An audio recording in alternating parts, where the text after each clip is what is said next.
Здравствуйте,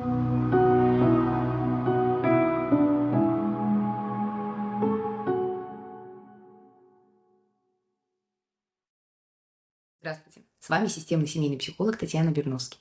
И сегодня поговорим с вами об эмиграции с детьми. Как поддержать себя и ребенка, как помочь адаптироваться и как вам, как семье, все-таки сохраниться, не разругаться и как можно скорее принять новые условия жизни. Во-первых, хочу разделить иммиграцию на запланированную и вынужденную.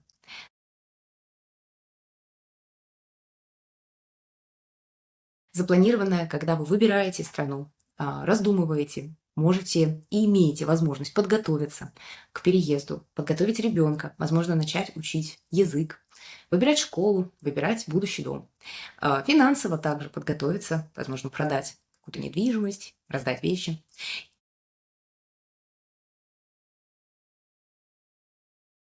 И вынужденную, которая сейчас, к сожалению, у многих тоже происходит или уже произошла, и при которой нет возможности собрать все свои драгоценные, дорогие душе вещи, игрушки для ребенка, попрощаться со своей семьей или друзьями.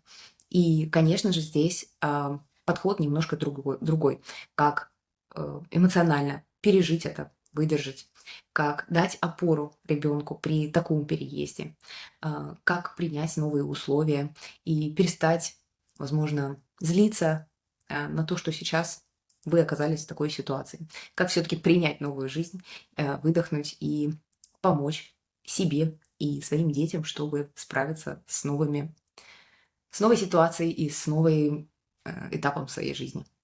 Начну, пожалуй, с того, что сама семья переезжала не раз. Жили мы и в Таллине, и в Лондоне, и сейчас в Лиссабоне. И каждый переезд давался нам со своими какими-то потерями, со своими какими-то переживаниями. И последний дался особенно тяжело, потому что дети уже были в том возрасте, когда они пошли в школу.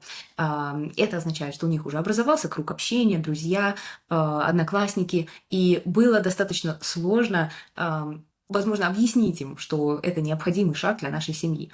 Пока мы не приняли их чувства, не дали им высказать все, что у них там по поводу нас накопилось, они продолжали продавливать и продавливать, что это все было не нужно. Вот, поэтому все вот эти вот наши родительские доводы, где мы говорим, что это для вашего блага, тут жизнь будет лучше, или тут условия лучше, и будущее у вас лучше, школа, это все не прокатывает здесь.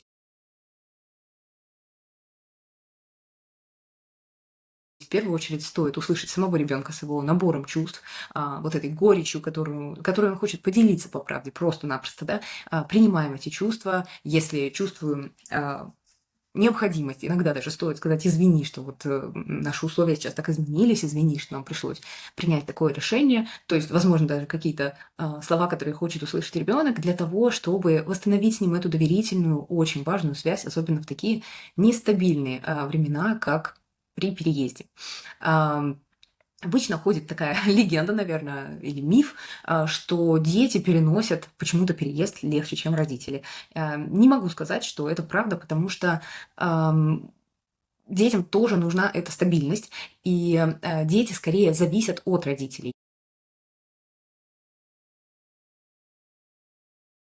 Если родителям в этот момент легко и свободно, если они воспринимают это путешествие, или путешествие, этот переезд как какое-то положительное изменение, то тогда и ребенок чувствует опору на родителей и при этом чувствует себя хорошо и легко.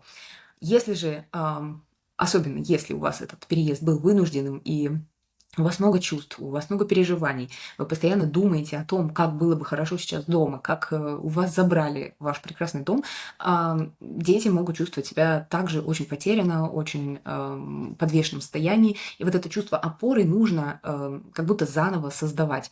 И ребенок должен слышать и видеть, что вот сейчас это наш дом, сейчас нам здесь вместе может быть хорошо. И, конечно же, чувствовать, что его слышат и видят. Общаясь сейчас со взрослыми людьми, которые переезжали в свое время в своем детстве, я слышу, что для некоторых это такой переломный момент, когда они замкнулись или стали хуже учиться, или потеряли какую-то вот возможность общаться, как раньше. То есть ты чувствуешь себя уже какой-то частичкой коллектива, другом, а потом ты перестаешь, к сожалению, и вынужден заново искать себе друзей, общения, но не у всех есть на это ресурсы, внутренние силы. Поэтому здесь, естественно, нужна поддержка. И дети, возможно, тоже реагируют по-разному за счет того, как семья реагирует на эти изменения. Переезд, как родители принимают его, потому что чаще всего поведение ребенка это отражение отношений в семье. Если ребенку становится очень сложно все принять, возможно, отношения между мужем и женой или другими членами семьи сейчас терпят тоже некоторые кризисные периоды. Для семьи любая перемена – это что-то, какой-то новый этап. И при новом этапе надо заново адаптироваться к некоторым моментам.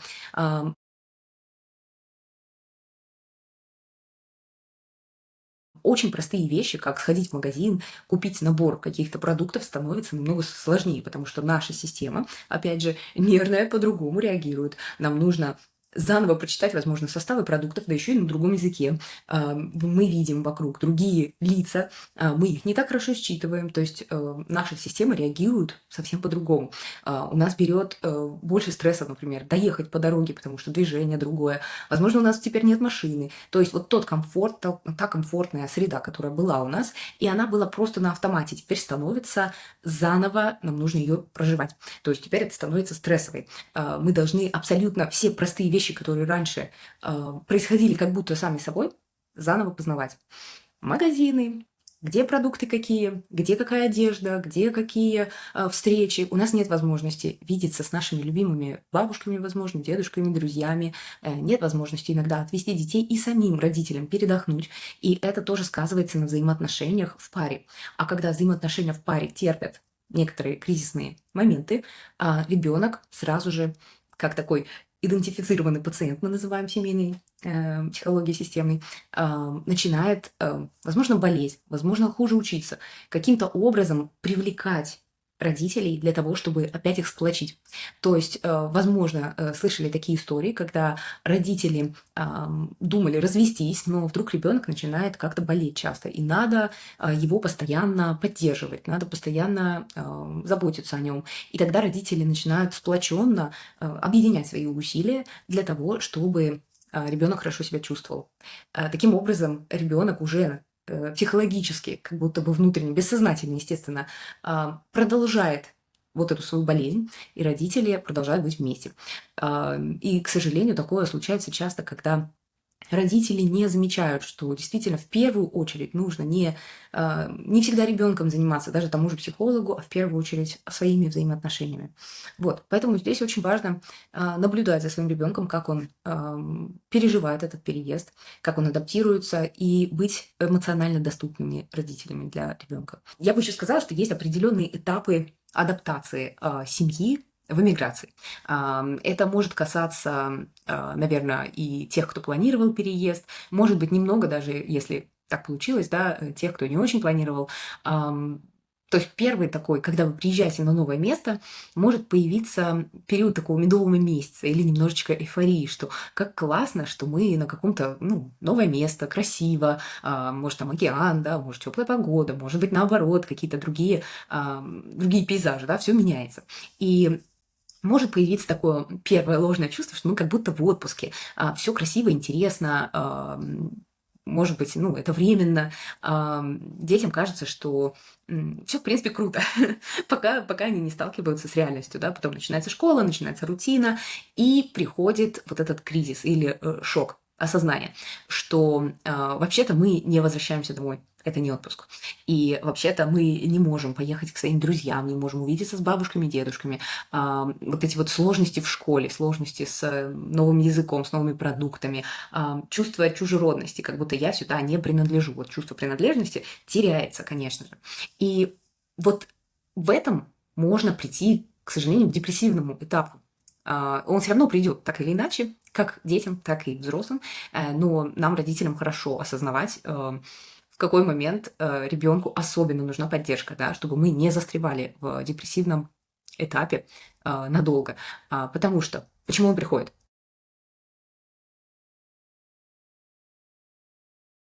потому что чувство утраты все равно приходит всегда, и оно связано с потерей той жизни, которая была раньше, с той картинкой, которую вы представляли, как вы будете дальше жить.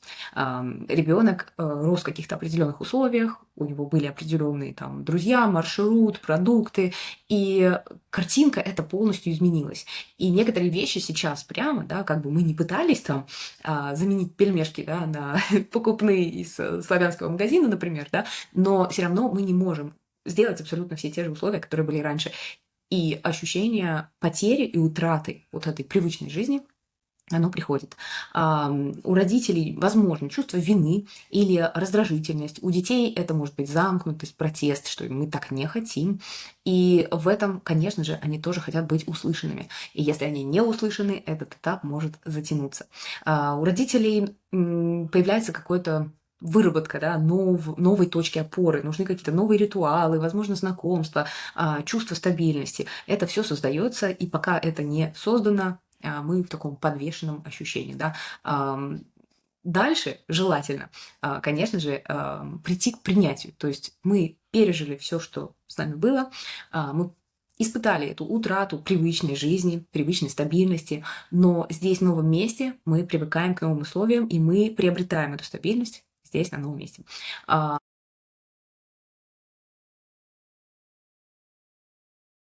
И после этого приходит небольшое такое принятие первое, да, что старой жизни вот, ну, сейчас не будет, да, пока не будет, точно. Но есть какая-то новая, мы можем создавать что-то новое. У детей появляются какие-то первые новые друзья, возможно, они начинают тихонечко уже так изучать или понимать новый язык.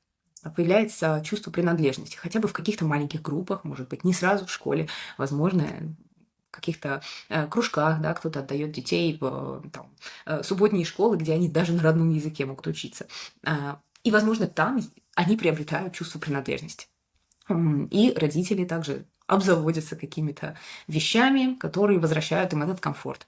И когда приходит принятие, мы можем двигаться уже в направлении роста. Когда семья обретает вот эту внутреннюю силу, появляется ощущение, мы справились, и смотрите, мы вроде даже стали ближе. Возможно, нет тех друзей, возможно, нет тех родственников, которые нам также помогали раньше, но сейчас мы вместе справляемся как семья. Итак, что же может происходить в голове ребенка при переезде? Скорее всего, мозг начинает искать стабильности и безопасности. То есть все, что было раньше, школа, домашнее пространство, друзья, знакомые, по дворе, в школе, одноклассники, все было понятно, все легко считывалось. Знаешь, что ожидать от этих людей, знаешь, к кому обратиться, когда сложно, знаешь, куда пойти. Всегда можешь закрыться в своем углу каком-нибудь, в своей комнате, и тебе там хорошо. Вот это новое безопасное пространство, новые какие-то знакомства нужно заново строить. Поэтому, конечно же, звенит такая тревога, что сейчас мне не так комфортно, как было раньше. И нам, родителям и, возможно, психологам, стоит ребенку немножечко помочь и сопроводить.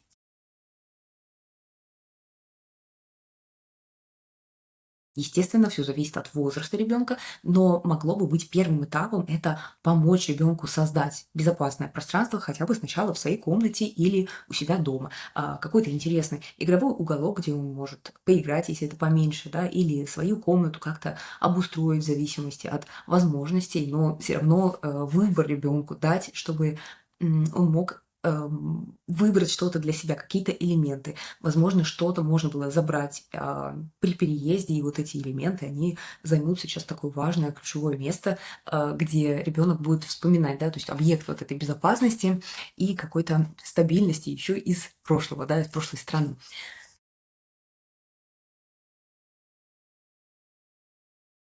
И, конечно же, можно помогать ребенку создавать новые знакомства.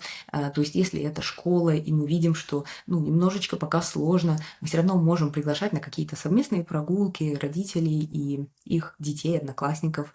Может быть, искать какие-то привычные занятия, если ребенок занимался каким-то видом спорта, или, может быть, есть какая-то школа на родном языке там, или кружок на родном языке, и мы хотим сохранить все-таки такое живое общение, чтобы ребенок совсем не замыкался, мы можем, опять же, спросив ребенка, что ему будет проще, да, что, чего бы он хотел, немножечко на это подталкивать или как-то ему предлагать такой выбор. А,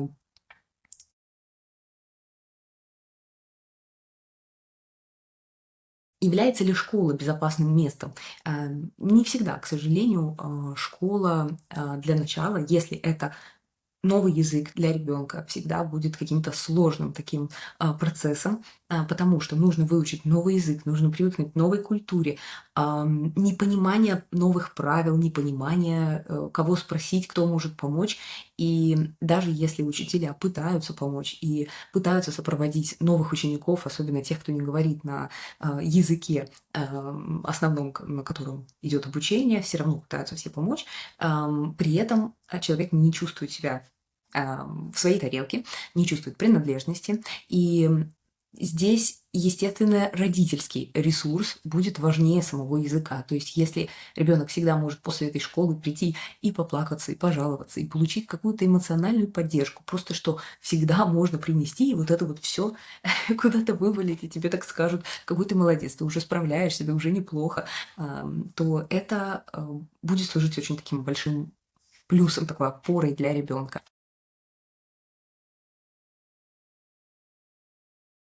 Итак, на что же стоит обратить внимание, какие такие красные флажки поведения ребенка, чтобы бить тревогу или обращаться за помощью уже к профессионалам? Ам, Какая-то неожиданная агрессия, да, агрессия в любом случае ввиду возрастных особенностей будет проявляться, но, возможно, здесь она поменяется. Это острое нежелание ходить в школу, понятно, все новое, язык новый, страшно, непонятно, и ребенок очень резко отказывается.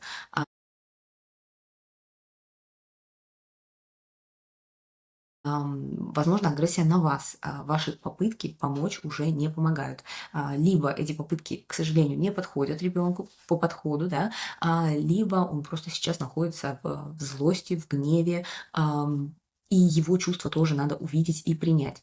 То есть этот переезд дался ребенку не легко, если у нас у всех взрослых есть свое какое-то объяснение, или нам вообще пришлось это сделать, то у ребенка эта агрессия может проявляться, да, даже в игре, даже какие-то очень агрессивные игры, вы можете заметить, что что-то изменилось, да, вот в сторону агрессивности.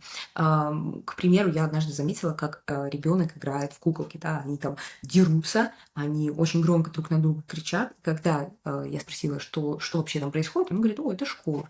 Так мы поняли, что ребенок видит школу вот так. Там, конечно, был разговор и в школе, и с ребенком, и ребенку в конце концов пришлось даже поменять школу, потому что что-то там не шло и не клеилось. Здесь, конечно, надо всегда вставать на сторону ребенка. Ему сейчас тяжело, и мы никогда не знаем, как в новой культуре, какие подходы используют методы учителя. И если ребенку очень дискомфортно, иногда это может быть связано с миграцией, иногда это может быть связано с некомфортной средой в этой школе. Поэтому стоит доверять и своему инстинкту родительскому, и, конечно же, ребенку.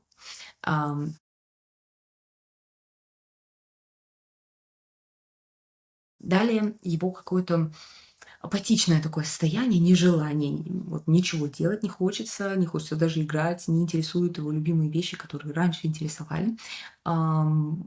Возможно, какой-то регресс в поведении. Вот уже мог, вот уже помогал, вот уже знал что-то, вот уже начал там читать какие-то книжки, а тут все отвергает, просто хочет лежать, не знаю, в поведении какие-то вещи, да, меняются.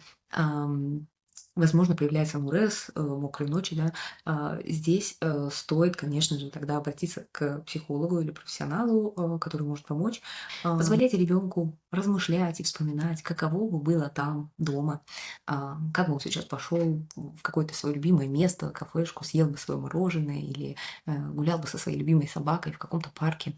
Предлагайте фантазировать и думать, как можно на что заменить. В какой парк теперь мы можем сходить, или как, например, раньше это был лес, теперь, возможно, мы идем на океан. Предлагайте самому ребенку пофантазировать, что в этой стране, в этом новом городе хорошо, интересно и что ему нравится. Чем больше он будет проговаривать каких-то интересных фактов про новое место, про, возможно, новую школу, что ему там нравится, тем больше он будет сам для себя понимать и принимать, как многое интересного его ждет и окружает вокруг. Это будет немножечко добавлять такого ресурса. Если есть такая возможность иногда смотреть какие-то старые фотографии, вспоминать, делиться эмоциями, делиться своими воспоминаниями, для того, чтобы просто вспоминать, что вот мы как семья были там. И иногда замечать, что теперь мы как семья здесь. В принципе, в наших отношениях ничего большого не поменялось. Мы просто сменили страну, город, какое-то место проживания. И все равно мы остались вместе, и у нас есть такая вот опора друг на друга. Ам, Можно всегда фантазировать о каких-то плюсах и минусах новой и старой страны, для того, чтобы ребенку просто хотя бы выговориться, да, и поделиться чем-то своим, что у него там накопилось. Понимаю, что многие родители немножечко переживают, с чем им придется столкнуться, если ребенок начнет там много фантазировать, да. И здесь в первую очередь, опять же, нужно обратить внимание на себя, на свое эмоциональное состояние. Если вы сейчас в ресурсе, если вы немножечко разгрузились, да, вот в этот день, и вы готовы выслушать, то конечно же, с радостью обсуждайте. Но если вы не в ресурсе, возможно, стоит взять небольшую паузу и сначала вернуть себя в нормальное состояние. Потому что если мы сами в напряжении, в раздражении, мы не сможем слышать ребенка, мы не сможем быть для него опорой, вот этим вот взрослым, на которого можно сейчас положиться. Можно вывалить все вот свои чувства. Да? Есть еще такое понятие, как контейнировать чувства ребенка.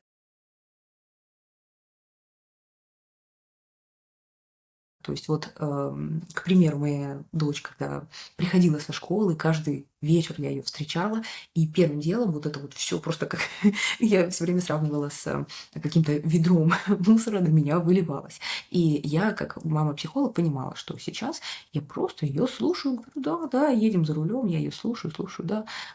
Я просто уже была готова, что каждый вечер после школы у нас будет такой разговор. Он длился, наверное, вот всю дорогу, пока мы ехали до дома, там минут 30, и происходил практически каждый день после школы. Но я заметила, что время этого разговора начало уменьшаться, уменьшаться, и уже хватало всего нескольких минут, чтобы сказать: "О, вот это вот там мне сказала это то". И со временем стало намного проще и лучше. То есть ребенок как будто бы научился эти свои эмоции сам как-то перерабатывать, и уже не нужно было вот так вот все вываливать одной кучей. Поэтому это тоже хороший навык, понимать себя, понимать, что со мной происходит, что мне нравится, что мне не нравится, иметь возможность это кому-то выговорить. И если мои чувства еще и выдерживают, значит, они не такие страшные. Если мой родитель не пугается от того, что я говорю, значит, это нормально. Возможно, он и сам то же самое испытывает. И здесь можно его поддержать. Да, ты знаешь, на моей новой работе там, или в новом каком-то месте, где я сейчас оказалась, тоже есть такие люди, да, тоже приходится привыкать, тоже вот там вот иногда себя так ощущаю. Это неприятно, но думаю, что у нас все получится, да. Вижу, что тебе сейчас тяжело, но мы с этим справимся. Я здесь для тебя. Вот, а ты для меня сейчас. Спасибо, что меня тоже слушаешь.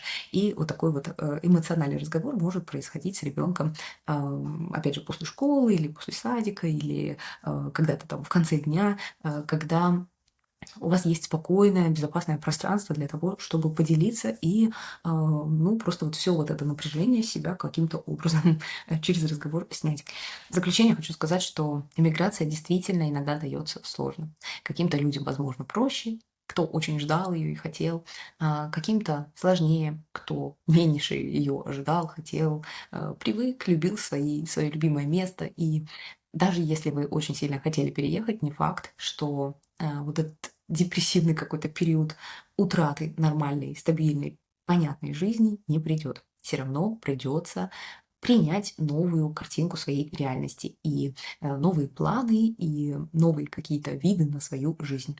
И помочь ребенку также принять новые знакомства, новую школу, новую среду, возможно, язык. Не форсировать его в том, чтобы как можно скорее выучить. Не пытаться бояться, да, и проецировать свои какие-то страхи на ребенка, что ему надо срочно догнать школьную программу вот этой страны или постараться придерживаться, да, удерживать себя от фраз, что вот в этой стране образование вообще вот так себе, вот у нас-то, да. То есть все такие высказывания желательно все-таки оставлять себе.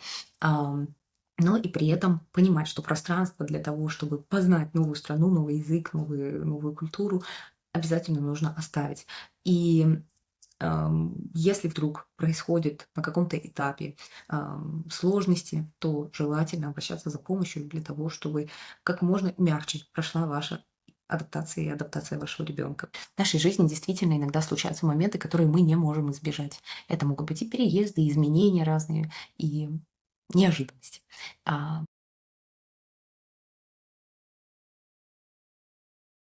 Мы не можем подстелить соломку каждый раз ребенку или избежать какой-то ситуации, но мы можем быть эмоционально доступным взрослым, когда всем тяжело, и вам, и ребенку мы можем вместе это проживать, делиться своими чувствами, справляться вместе, ресурсировать друг друга, вспоминать какие-то веселые моменты из прошлого и создавать новые в новой стране. Верю, что у вас уже все отлично получается или получится, если переезд в планах. И, конечно же, обращайтесь за помощью, если будет такая необходимость. До новых встреч!